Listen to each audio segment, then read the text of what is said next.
There's a moment that I have heard so many people in the sandwich generation describe where they're sitting in the family environment in the same way that it has happened for decades, where maybe it's Christmas or maybe a Sunday dinner, and everybody is sitting around the living room or around a campfire, and suddenly it doesn't feel like the same family anymore.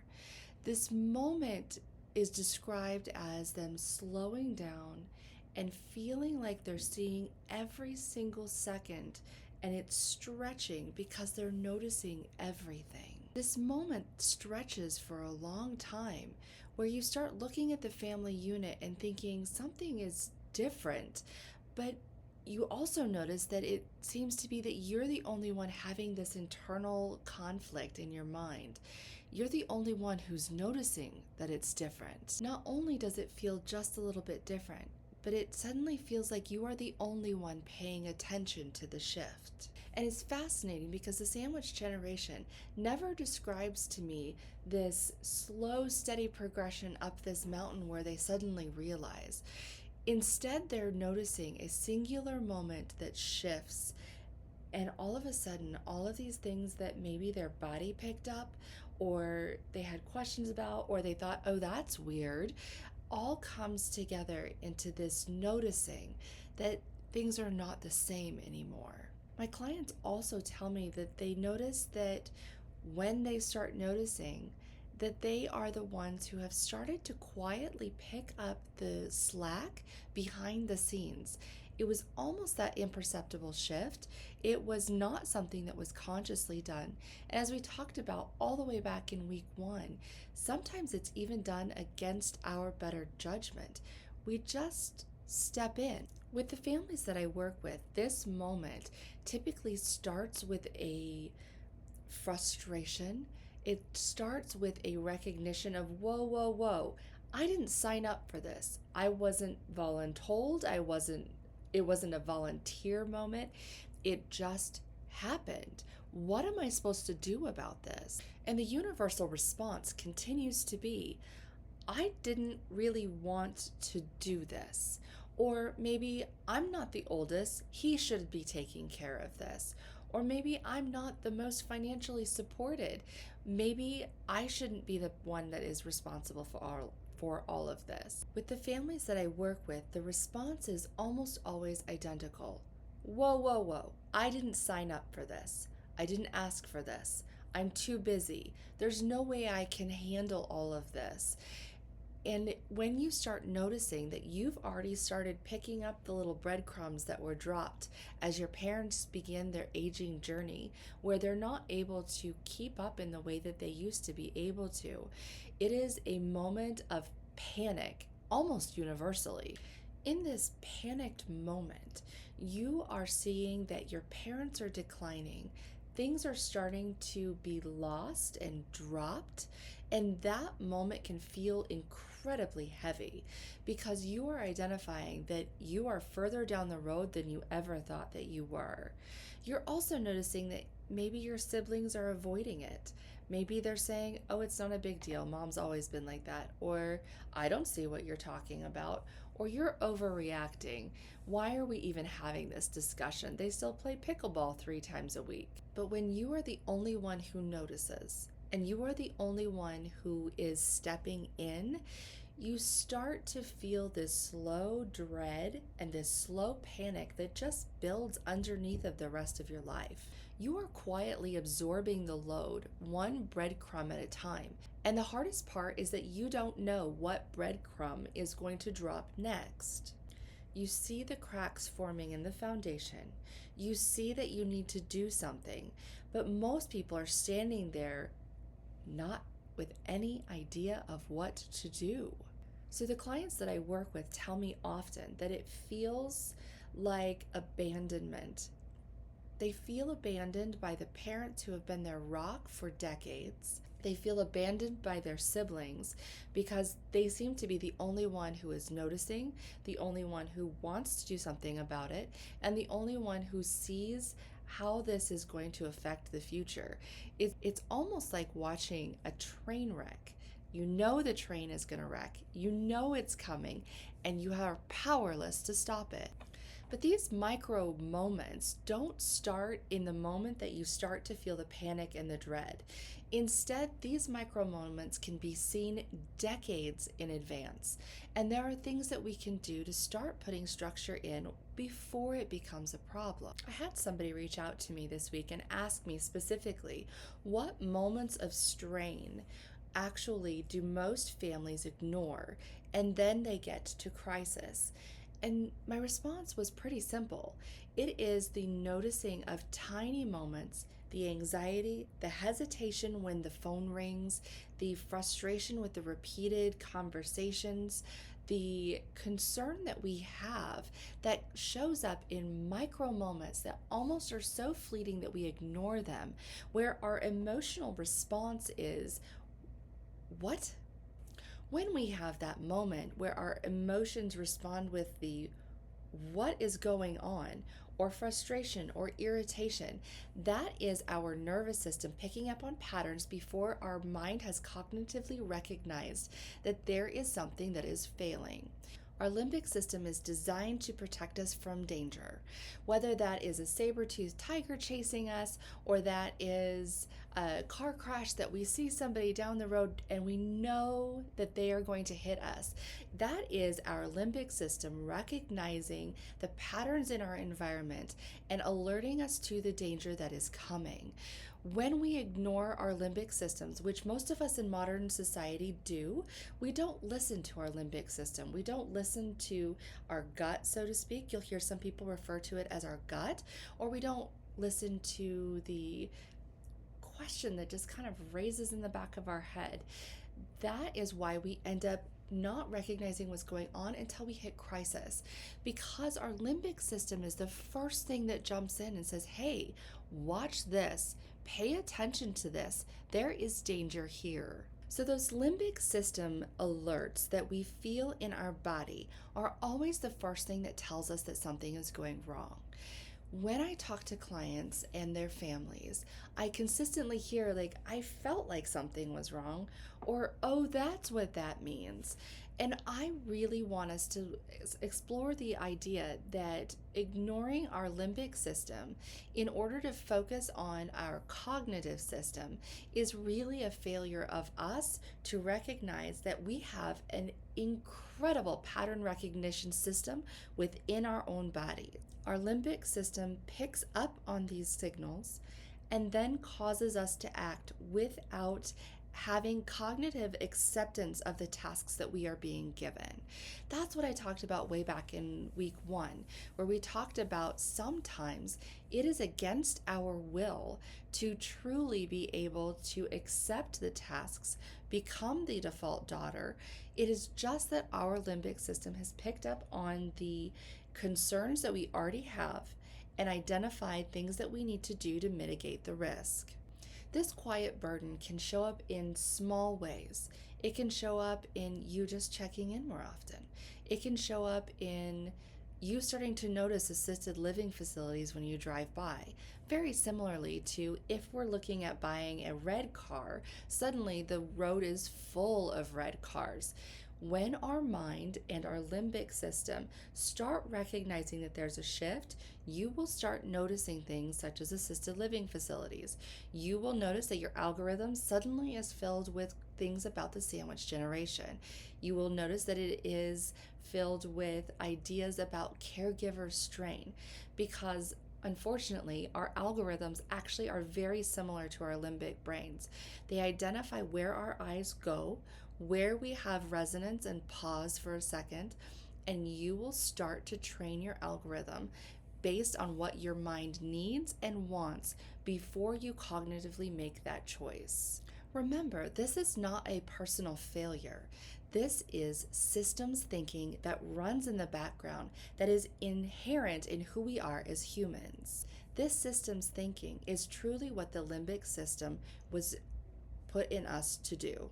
And how well we are in tune to our limbic system and how much we listen to our limbic system, whether consciously or unconsciously, truly decides who ends up being the default daughter. This is why families do not distribute work evenly, because typically it falls to the person whose limbic system recognizes that there's a problem and then causes the body to act in order to mitigate risk. Our bodies are recognizing that the system is slowly collapsing.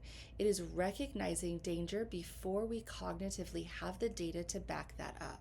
Just like we talked about a couple of weeks ago, when you're looking at a building that is collapsing, it starts with very small cracks in the foundation. The foundation slowly erodes over time, and then we see one big dramatic fall. But that really has been happening over a very long period of time. This is not a new thing that has just suddenly happened. Buildings don't fall down out of nowhere. Bridges don't decay out of nowhere. It truly is a long-term problem that has a dramatic and sudden finish. This is why the person with the most in tune limbic system tends to be the glue that holds the entire family together. They're the ones who pick up the breadcrumbs that are falling, identify the cracks in the system, again, before that person or the family recognizes that there's danger coming, and creates a fire brigade that ends up just putting out little fires without anybody noticing. Again, this is how the default daughter comes to be. The default daughter ends up holding a lot of the responsibility. I don't know why it normally is a daughter, but it tends to be. That doesn't mean that we don't have a lot of men who are compassionate and jumping in and doing a lot of the work. In my family, it's my husband who ends up holding a lot of this responsibility, even though I am the systems thinker and I see it. So the responsibility consolidates around a singular person, again, not by choice, but by default. That's why they call it default. That person starts picking up the breadcrumbs, starts to be able to put out singular fires as they are happening, but it is not a long-term sustainable solution. Across all the families that I work with, it is very interesting that while this one person might be the one who is putting out the fires, picking up the breadcrumbs, they tend not to be the systems thinker in the family. Again, that's not wrong. It's just that their brain picks up on problems early, where most likely there is somebody else within the system, in the family system, who sees systems and can actually create a system that alleviates the burden on the default caregiver. Most people who find themselves in the default caregiver space are people who, again, feel the problem, step into the gap, and create immediate solutions. But that is not the best way for families to perform. The best way is for that person then to go to their sibling, who they know is a systems thinker, and say, I'm drowning, I need a system. Another pattern that I see across families is that this person who has the activated limbic system, who is starting to fill the gaps, starting to try to prevent the building from collapsing, is not the person who is also the systems thinker. What I find across almost all family systems is that it is a separate person who is the systems thinker. And instead of stepping in and saying, I can see that there is a way that we could structure this that would decrease the stress on that sibling, I'm not going to do it, and I'm just going to be glad that it's not me picking up the pieces. This is a terrible thing to do to somebody that you love. When we as systems thinkers identify that there is a concern and someone else is picking up all of the pieces, it is important that we pull together the entire family unit, identify a structure that can help alleviate some of the burden on that person so they can move from fire brigade to actually intentional planner, so they can move from being fire brigade to intentional family unit structure that allows them to function in the way that they function best, which is fixer, within a system that is supported by the systems thinkers and the other people in the family. To reiterate, most people do not choose their role within the system because the system doesn't exist. There is not a conscious choice of, I have the most capacity, I am going to choose to take on this role.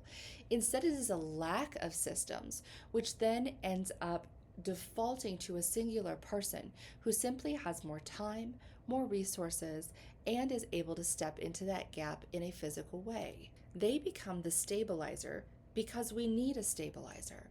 But again, they're not typically the ones who can help design an entire system. They can be. I have met those people and they're extraordinary. But we need the entire family unit to come together, listen to each other, and recognize that the person with the activated limbic system who is identifying the breadcrumbs is not crazy. Their mind just works differently than ours. We need to listen to that person, come together as a family unit, and create structure so that we are not having breadcrumbs dropping and little fires everywhere. Instead, we are working together as a unit, utilizing each person's individual strengths and capacity to be able to make this family unit function well. Our role as the person who sees the problem is to facilitate the conversation. It is okay to admit that you have this certain skill set, that you see things, and that you are needing the help of your siblings who might have different skill sets. As those who have structurally minded or analytical brains, which are a little bit different than activated limbic systems, it is our role to acknowledge that those who are recognizing the problem early are not crazy.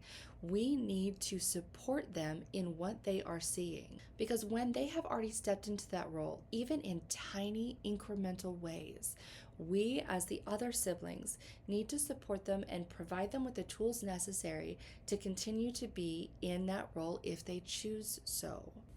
Across all of the families that I've ever talked to, the person who recognizes it first pays actually a very, very heavy price, because those of us who have analytical minds are looking for the data, and there's not always data. I had a physician tell me one time, Stephanie, it's difficult to work with you because sometimes you see a problem coming 5 days before it happens, but there's nothing actionable that I can do right in this moment to prevent the decline that you already feel and see is coming. We have to understand the two different roles of the activated limbic system and the structural understanding of a different sibling. We have to understand that the sibling who has the activated limbic system and the analytical mind who is data driven have conflict in the beginning of this conversation, because the person who sees things that are coming is not necessarily the person who is able to structurally identify a systematic approach to this, because there's no data. And without data, it is difficult for the person with the system focused mind to look at the limbic focused mind and be able to say, I see you, I see the value that you are providing, and we're going to intervene before I have the data to back it up. Instead, in most families, what happens is that the person with the systems focused mind looks at the person who was limbically activated and says, I don't see what you're seeing. There's no actual data. You're crazy. You're overreacting. And it becomes a huge fight.